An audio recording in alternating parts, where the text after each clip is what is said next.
नमस्कार। आज के इस एक्सप्लेनर में हम बात करने वाले हैं एक ऐसे मुद्दे की जिसने हाल ही में पूरे देश को झकझोर कर रख दिया है। नीट यूजी परीक्षा का संकट। हम गहराई से समझेंगे कि आखिर भारत के इन विशाल सेंट्रलाइज्ड एग्जाम्स के ढांचे में ऐसी कौन सी बुनियादी कमियां हैं जिनके कारण इतनी बड़ी चूक हो जाती है। बात सिर्फ एक परीक्षा की नहीं है, बल्कि उस व्यवस्था की है जिस पर हर साल लाखों युवाओं का भविष्य टिका होता है। इस पूरे विवाद की सबसे दुखद तस्वीर तब सामने आई जब परीक्षा रद्द होने की खबरें आईं। हिंदुस्तान टाइम्स की इस रिपोर्ट के शब्द खुद सारी कहानी बयां कर रहे हैं। इमोशनली शैटर्ड, यानी मानसिक और भावनात्मक रूप से पूरी तरह टूट चुके परिवार। अचानक से परीक्षा रद्द होने का असर सिर्फ सालों की मेहनत पर ही नहीं पड़ा, बल्कि इसका एक बहुत भारी मानवीय और मानसिक मूल्य भी चुकाना पड़ा है। कुछ छात्रों के हताश होकर चरम कदम उठाने की खबरें भी सामने आईं, जो सच में बेहद निराशाजनक हैं। और जरा इस संकट के स्केल के बारे में सोचिए। 24 लाख, जी हाँ, करीब 24 लाख उम्मीदवार। ये सिर्फ एक नंबर नहीं है, बल्कि 24 लाख भविष्य हैं।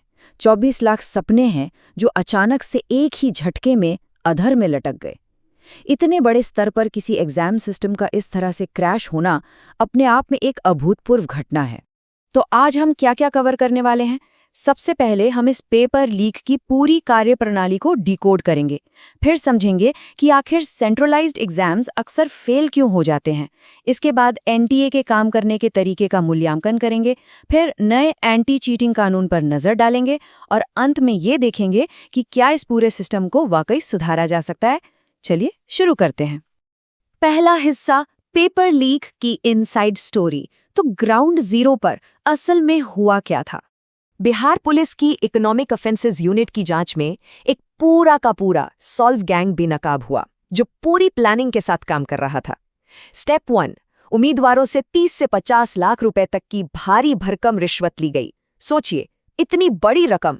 इसके बाद स्टेप 2 में इन कैंडिडेट्स को पटना के अलग अलग लॉज में ठहराया गया। और फिर फाइनल स्टेप, एग्जाम से ठीक एक रात पहले उन्हें लीक हुए असली पेपर दे दिए गए ताकि वो सारे जवाब रट सकें। अब इस पूरी धांधली के सुराग 4 जून को ही मिल गए थे, जब नतीजे सामने आए। एक साथ 67 उम्मीदवारों का 720 में से परफेक्ट 720 स्कोर करना, ये सांख्यिकीय रूप से लगभग नामुमकिन है। ऊपर से 718 और 719 जैसे अजीबोगरीब स्कोर्स भी देखने को मिले। जब एनटीए ने ये कहकर ग्रेस मार्क्स दिए कि छात्रों का समय का नुकसान हुआ था, तो विवाद और गहरा गया। मामला इतना बढ़ा कि आखिरकार सीबीआई ने जांच अपने हाथ में ली और एक के बाद एक कई गिरफ्तारियां हुई। दूसरा हिस्सा, केंद्रीकृत यानी सेंट्रलाइज्ड परीक्षाएं फेल क्यों हो जाती हैं? आखिर इतने बड़े सिस्टम में इतनी बड़ी दरार कैसे आ गई? इस पर जाने माने शिक्षाविद प्रोफेसर निरंजन आराध्य वीपी की बात बहुत सटीक बैठती है। उनका सीधा सा तर्क है कि इतने विशाल पैमाने पर गोपनीयता बनाए रखना लगभग असंभव है। खुद ही सोचिए, जब लाखों छात्रों के लिए पूरे देश के हजारों केंद्रों पर एक ही प्रश्न पत्र एक साथ भेजा जाता है, तो कहीं न कहीं लूपहोल रह ही जाता है और लीक होना लगभग तय हो जाता है। इसी वजह से कई एक्सपर्ट्स विकेंद्रीकरण यानी डिसेंट्रलाइजेशन की वकालत कर रहे हैं। उनका मानना है कि अगर हम वापस स्टेट लेवल या राज्य स्तरीय प्रवेश परीक्षाओं की ओर लौटें, तो इसका सबसे बड़ा फायदा ये होगा कि अगर कहीं कोई सेंधमारी होती भी है, तो उसका असर सिर्फ उसी एक राज्य तक सीमित रहेगा।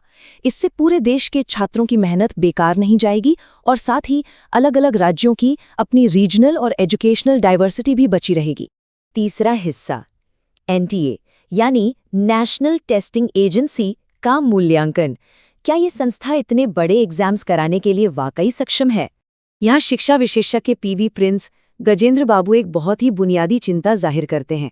उनका कहना है कि परीक्षा हमेशा किसी एजुकेशनल बॉडी को करानी चाहिए, लेकिन एनटीए के पास कोई अपनी पेडागोजिकल यानी शैक्षणिक विशेषज्ञता नहीं है।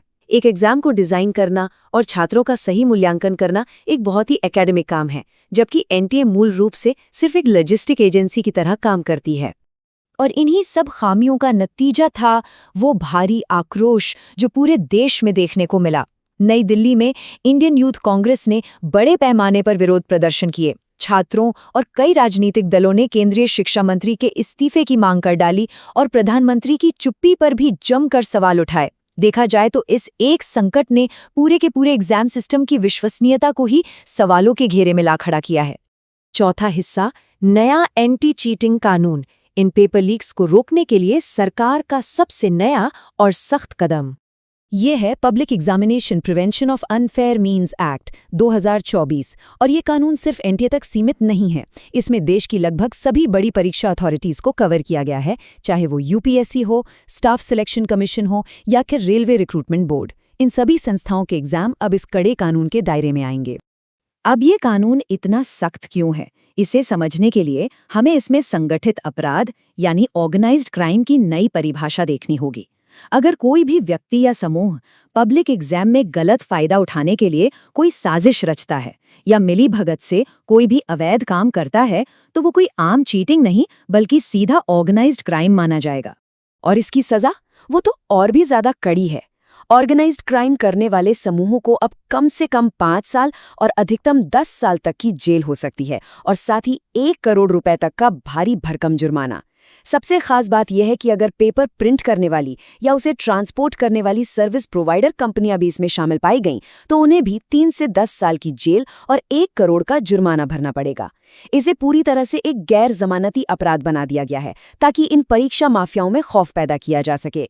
पांचवां और आखिरी हिस्सा, क्या ये पूरा सिस्टम कभी सुधर पाएगा? आगे का रास्ता क्या है? सरकार अब एक बड़ा तकनीकी बदलाव करने जा रही है। ओएमआर शीट्स को हटाकर पूरी तरह से कंप्यूटर बेस्ड टेस्ट यानी सीबीटी को अपनाना। शिक्षा मंत्री धर्मेंद्र प्रधान ने खुद माना है कि ये फिजिकल ओएमआर सिस्टम ही इन पेपर लीक्स की सबसे बड़ी जड़ है। इसीलिए व्यवस्था की इन कमियों को हमेशा के लिए खत्म करने के लिए अगले साल से इस पूरी परीक्षा को ऑनलाइन मोड में शिफ्ट करने का फैसला लिया गया है। इसके साथ ही एनटीए के कामकाज को सुधारने के लिए बनाई गई राधाकृष्णन समिति ने भी कुछ बड़े सुझाव दिए हैं। उन्होंने साफ कहा है कि प्राइवेट एग्जाम सेंटर्स और बाहरी स्टाफ की आउटसोर्सिंग को कम से कम किया जाए। इसके अलावा ऑनलाइन या हाइब्रिड टेस्टिंग मॉडल को अपनाया जाए, और सबसे बड़ी बात, सिस्टम पर पड़ने वाले बेतहाशा दबाव को कम करने के लिए एग्जाम अटेम्प्ट्स की संख्या को लिमिट कर दिया जाए। अब इस पूरे विवाद का अंत सुप्रीम कोर्ट के एक अहम फैसले के साथ हुआ। कोर्ट का अंतिम रुख ये था कि हाँ, कुछ जगहों पर भारी गड़बड़ियां जरूर हुईं, लेकिन ऐसा कोई सबूत नहीं मिला जिससे ये साबित हो कि नीट यूजी 2024 में पूरे देश के स्तर पर कोई सिस्टमैटिक ब्रीच हुआ है। कोर्ट ने स्पष्ट किया कि पेपर लीक की घटना मुख्य रूप से पटना और हजारीबाग तक ही सीमित थी, और इसी आधार पर पूरे भारत में दोबारा एग्जाम यानी रीटेस्ट कराने की मांग को खारिज कर दिया गया। तो इस एक्सप्लेनर के अंत में एक बहुत ही बड़ा सवाल खड़ा होता है, क्या 1 करोड़ के जुर्माने वाले ये सख्त कानून और कंप्यूटर बेस्ड डिजिटल टेस्ट्स वाकई 24 लाख से ज्यादा युवाओं के भविष्य को पूरी तरह सुरक्षित कर पाएंगे? या फिर जैसा कि बहुत से एक्सपर्ट्स बार बार कह रहे हैं, परीक्षाओं का डिसेंट्रलाइजेशन ही इस संकट का एकमात्र असली और स्थायी इलाज है? ये एक ऐसा सवाल है जिस पर हम सबको बहुत ही गंभीर